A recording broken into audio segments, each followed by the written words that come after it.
I am a printmaker. That's what I predominantly work with.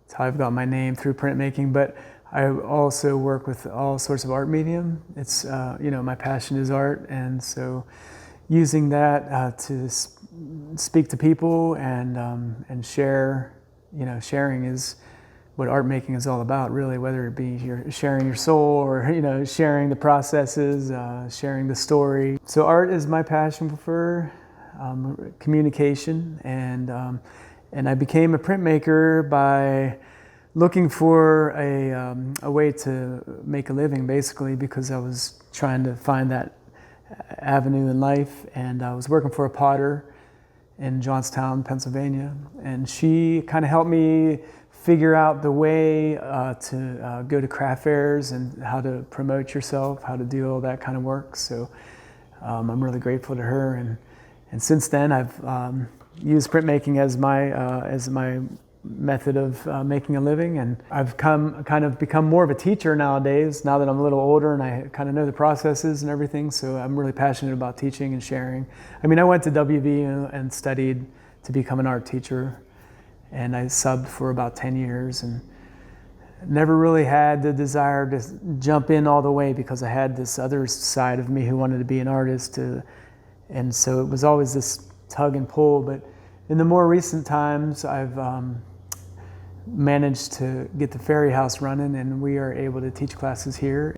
I think the most rewarding part is seeing somebody actually do it on their own, like separate from the workspace, taking what they learned here and applying it to their everyday life, where I'll get a message and they'll say, oh, look what I made, because I was inspired by that class. When I was trying to find my voice as an artist, I was living in places and I was meeting people, and so I went to Australia to learn how to do printmaking. I ended up getting a study abroad program, and I took a class over there, and it was block printing. And I felt very like, this is it. I felt the hair stand on end on my arms, and I just felt it deep, like this is what I'm going to do.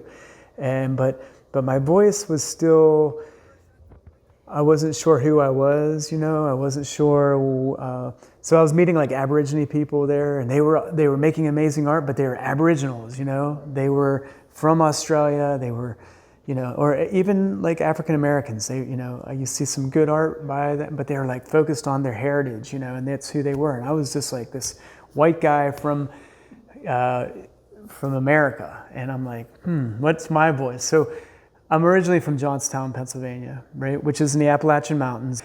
But I was like, I'm an Appalachian. I am from these mountains, so I got to look at my heritage and speak about that. And basically living here and spending time in the mountains here, and all the way down North Carolina, Georgia. I mean, it's all connected. That's kind of how I decided to make my voice: the trees, the mountains, the flora, the people, the music. The music is big.